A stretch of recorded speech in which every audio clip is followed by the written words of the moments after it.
So I'm just driving to work. I'm gonna just put my phone down. Hopefully you guys can hear me. And just thinking, it's a lovely day today.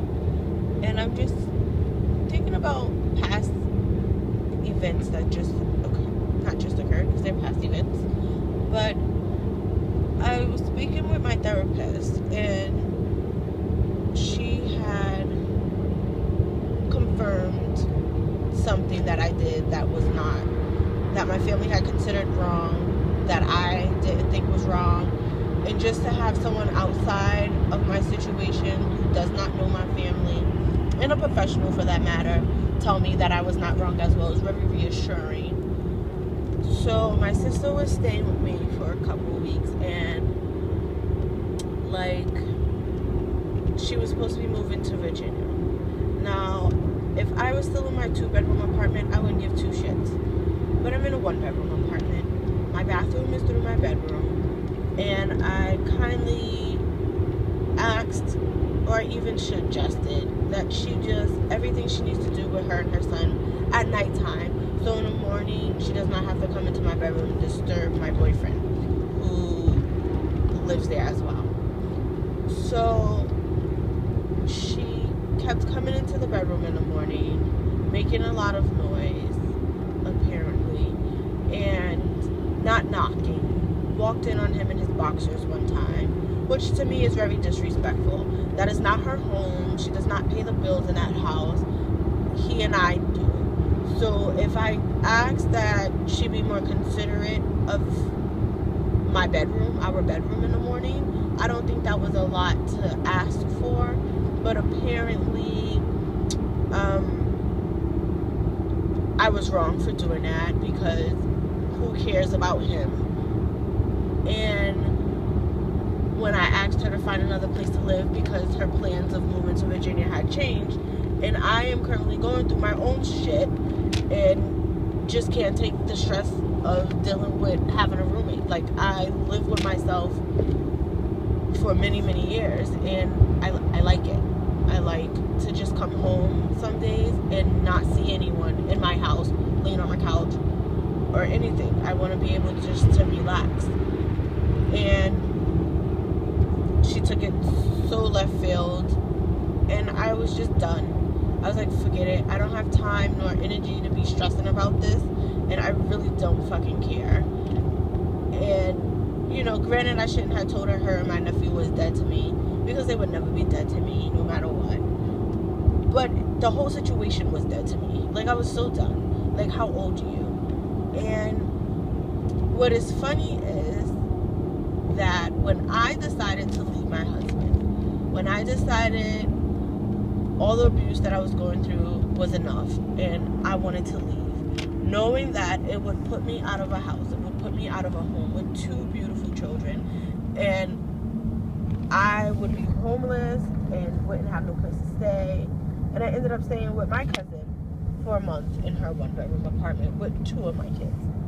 So I know how it feels to not have a place to go, and I know how it feels to worry about the welfare of your child and the possibility of not having a roof over their head.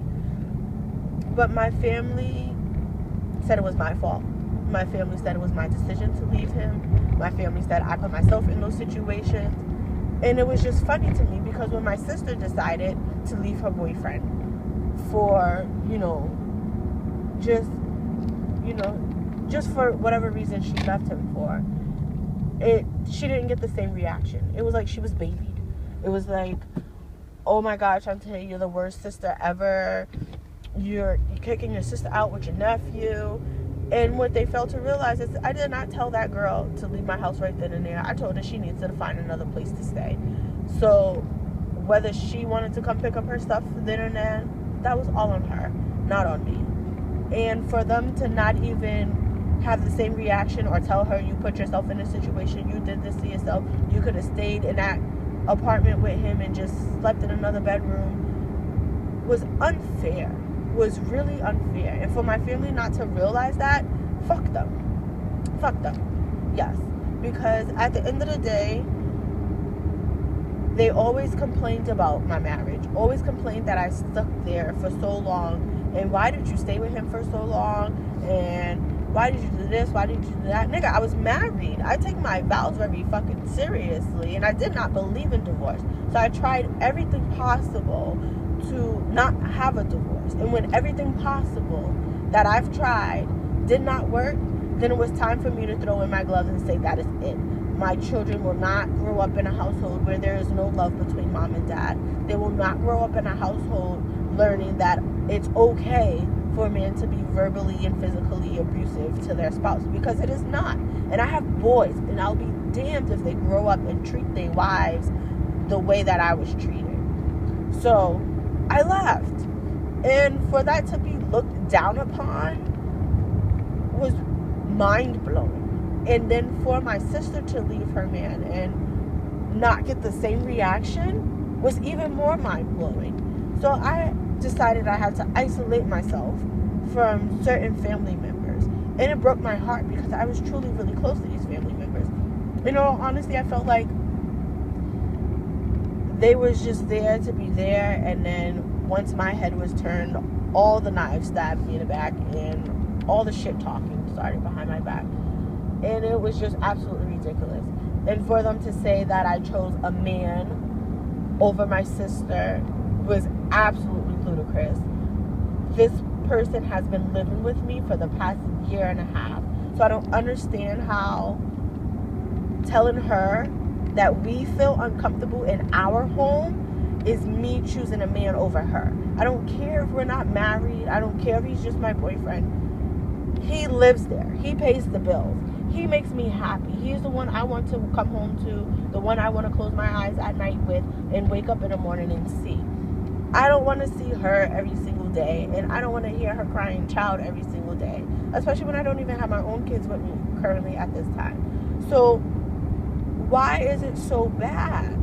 And speaking with my therapist, I realized that my family for generations have been used to extreme dependence upon each other.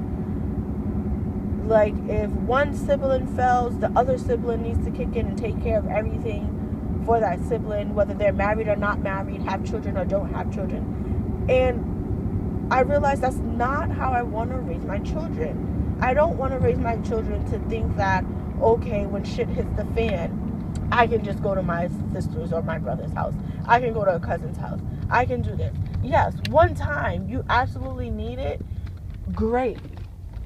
Perfect. Have that help. And I did that already. When my mother was sick, I took in my mom. I took in my sister, her boyfriend. Even when she was pregnant, I took care of her. I was there for her as much as I could possibly be there for her, and still going through everything that I was going through. And for them to expect me to do that again when I'm not in the same position that I was before is crazy to me. And I don't know. It's just, I feel like I need to do what my mom did. My mom not only left her family once, but she left her family twice. She moved from what she's known all her life from New York City to plain old Worcester, Massachusetts. And with no family at all. And probably one or two friends that were already here that we considered family. And for her, after my sister graduated high school, for her to freaking go all the way to Virginia alone, like completely alone, like no family there, no friends there, no one, was, for me, was like, oh my God, Mom, why are you doing that? But now that I'm older, I realize that was the best thing she probably could have done, because those 5 years was the best and happiest 5 years of her life. And I feel like I need to do that. It's time for me to just pack my bags and go and not look back and not care if, oh my God, I'm not going to be here for my sister and my nephew, because I will be. I won't be 15 minutes away anymore, but if she needs someone to talk to, I'll still be a phone call away. If it's an absolute emergency, I'm an airplane ride away. I'm a car ride away. But I have to go. I feel like if I do not go, I'm going to completely lose my sanity, and I'm going to just lose it. I'm going to end up in a padded wall, in a room with 4 padded walls, and that's not what I want. It's not what I want at all. So I think I'm going to just do that. I'm going to just kind of not isolate myself from my family, but completely pull my relationship with them back and completely just worry about me. Like, no one's ever worried about me. It was always, Shantae, you need to worry about this, that, and the third. And for me, that's not right. That's not right. I'm tired of putting my life on hold for everyone else and everything else. So at this point in time, it's all about me. I'm selfish. I don't care. I don't give a fuck. I'm selfish. And if you can't understand that, see you. Bye-bye. Because I'm no longer sacrificing me for everyone and everything else anymore. At all whatsoever. And for people not to understand that, so bye. That's on you. But I'm at work now, so I will talk to you guys later. XOXO, Miss Tay Talks.